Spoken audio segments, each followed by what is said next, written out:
The journey of building a mind so strong that it terrifies people reaches its highest point with Nietzsche's vision of the Bermensch, the higher human, the one who rises beyond ordinary existence. Everything we discussed before, the rejection of the herd, the embrace of suffering, the honesty that destroys illusions, was only preparation. The final step is transformation, where the strong mind not only resists weakness, but creates a new form of strength that inspires, unsettles, and transcends. Nietzsche believed that most people live as mere echoes, repeating the thoughts, values, and habits of others. The herd survives but does not truly live. But the higher individual, the Bermensch, is someone who invents their own path, creates their own meaning, and lives so intensely and fully that their very existence becomes an act of defiance against mediocrity. This is not about dominating others with force. It is about terrifying them with freedom, with independence, with the sheer power of living authentically. The terrifying mind in its final form is not angry, bitter, or hostile. It does not need to prove anything. It radiates strength quietly, and that silence itself is disturbing. Imagine standing in front of someone who cannot be manipulated by guilt, who cannot be broken by pain, who cannot be bribed with rewards or recognition, and who cannot be frightened by threats. Such a person terrifies because they are free. They have nothing to lose and everything to create. Nietzsche's Bermensch embodies this state of mind. The path to becoming this higher individual requires what Nietzsche called the will to power. This does not mean controlling others, but mastering oneself so completely that one's energy overflows into creation. The will to power is the force of life itself, the drive to grow, to expand, to overcome, to become more. Weak minds suppress this will, turning it into resentment, jealousy, or obedience. But strong minds embrace it, channel it, and transform it into greatness. When you live with the will to power, you stop asking for permission to exist. You stop waiting for approval. You live as if you are the creator of your own universe. And this is what terrifies people most, because it exposes their own lack of courage to do the same. Nietzsche's terrifying mind does not escape suffering. It embraces it to such a degree that it learns to love fate itself. This is amor fati in its purest form. To love fate means to say yes to every moment of life, not only the joy, but also the pain, not only the victories, but also the defeats. Imagine a mind that does not complain, that does not wish life were different, that instead embraces everything as necessary. This mind cannot be defeated, because even tragedy becomes fuel. People cannot understand this level of strength, and so it unsettles them deeply. The Bermensch also embodies creativity. To create your own values, your own purpose, your own style of living, this is what sets you apart from the herd. The herd follows. The higher mind creates. This creativity does not always look like art or invention. Sometimes it is the simple courage to live differently, to refuse conformity, to craft a life on your own terms. Creation is terrifying to those who only know how to imitate. They look at someone who creates and feel both awe and fear because it reminds them of their own wasted potential. Another element of this final stage is joy. Nietzsche did not imagine the strong mind as bitter or cold. On the contrary, the most terrifying strength is the one that remains joyful even in the face of tragedy. Weakness complains, strength accepts, but greatness celebrates. To dance with life, to laugh even when facing hardship, to find beauty in chaos, this is a kind of power that cannot be explained, only felt. And when others see it, they do not know how to respond, because nothing can harm someone who has chosen joy as their weapon. This kind of mind is rare, and that rarity itself makes it frightening. Most people will never attempt to reach this level because it demands too much sacrifice, too much courage, too much independence. But for the few who dare, the reward is enormous. They live free of chains. They live without fear. They live with a power that is not dependent on anyone else.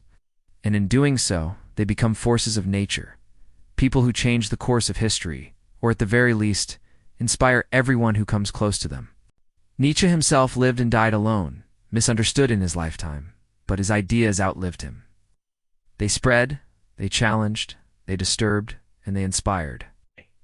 His mind, forged in solitude and suffering, became one of the most terrifying in history. Not because he commanded armies or held power, but because he dared to think beyond what anyone else was willing to think. That is the true measure of strength. when your thoughts alone can shake generations after you. To build such a mind for yourself, you must continue the path. Do not stop at self-overcoming. Do not stop at questioning illusions. Push further. Create your own life. Live with such intensity that your very being becomes a message. Love your fate even when it is cruel. Embrace suffering as your teacher.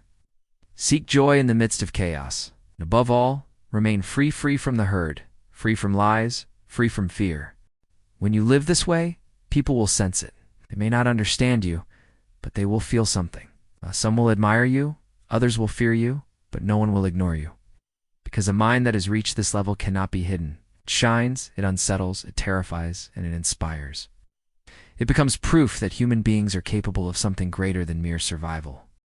This is Nietzsche's ultimate vision, not a life of comfort, not a mind that follows, but a mind that creates, a mind that terrifies by its freedom, its strength, its joy, and its authenticity. A mind so strong that it no longer belongs to the world, it rises above it. And when you build such a mind, you discover that the greatest power is not to control others, but to live so powerfully that others cannot help but be transformed in your presence. This is the terrifying mind Nietzsche wanted us to build. This is the mind that does not just survive, but transcends. This is the mind that reminds the world that human beings can be far greater than the herd ever imagines. And once you reach this stage, you will understand why Nietzsche's words still echo today. Become who you are. And you will terrify not because you seek to, but because nothing is more unsettling than a human being who has become truly free. There is a kind of mind that makes people uncomfortable without saying a single word. It does not shout. It does not beg. It does not explain itself. And yet its presence alone is enough to disturb the ordinary. This kind of mind is rare, powerful, and deeply unsettling because it cannot be controlled. Nietzsche believed that anyone who dares to rise above the ordinary must develop such a mind. He himself lived as an outcast, often sick, often alone. But the strength of his thinking shook entire generations after him. His writings disturbed society, frightened institutions, and even today, his ideas remain too dangerous for some to face. To build a mind so strong it terrifies people, you must be willing to walk a path that most people would never dare to take. Most people think weakly because they live inside the comfort of the herd. They want safety, they want approval, they want to be like everyone else. The herd teaches them to avoid asking difficult questions, to never stand out, and to accept the rules as they are. But Nietzsche warned that this is the surest way to lose your individuality. The herd does not want strong minds, it wants obedient followers. The first step to building terrifying strength is to break away from this herd mentality. You must be willing to think differently, even if that means you will be rejected or misunderstood. Nietzsche once said that the individual has always had to struggle to avoid being overwhelmed by the tribe, and that loneliness is the price of freedom. But he insisted the price is worth paying, because to own yourself is the greatest victory a human being can achieve. The foundation of a strong mind begins with self-overcoming.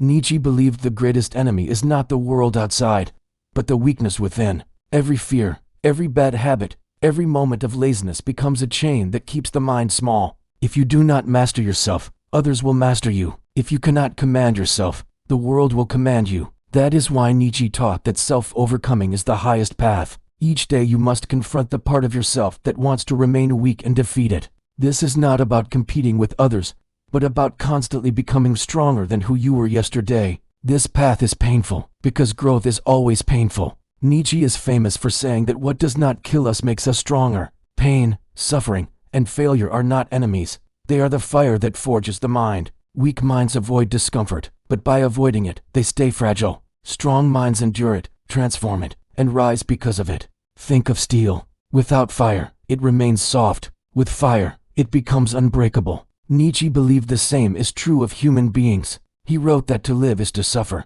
but to survive is to find meaning in that suffering. The terrifying mind is the one that learns to use suffering as fuel instead of letting it destroy them. To build this mind, solitude is essential. Nietzsche spent much of his life alone, wandering the mountains, writing, and thinking. He knew that solitude is not loneliness but the training ground of independence. When you are alone, you stop repeating other people's thoughts and begin to hear your own voice. Most people cannot stand silence because silence reveals the truth about who they are. They rush to distract themselves so they never have to face their own emptiness. But if you wish to build true strength, you must embrace solitude. In silence, you discover clarity. In solitude, illusions fall away. A terrifying mind does not fear silence, it thrives in it. Nietzsche also warned that society imposes a false morality on us, what he called the morality of the herd. This morality glorifies obedience, humility, and sameness, not because these are good, but because they make people easier to control. The herd says do not stand out, do not question, do not rebel. But the terrifying mind questions everything. It asks, why do we believe this? Who benefits from this rule? What if this is not truth but only tradition? These questions are dangerous because they tear apart illusions, and illusions are what most people live on. That is why when you begin to question, you become unsettling to those around you. History gives us examples. Take Socrates, the ancient philosopher. He never carried a weapon, never led an army, and yet his questions alone terrified the powerful men of Athens. He asked them to explain what they believed, and in doing so, he revealed their ignorance. They were so threatened by his mind that they sentenced him to death. Nietzsche saw in this story the ultimate proof.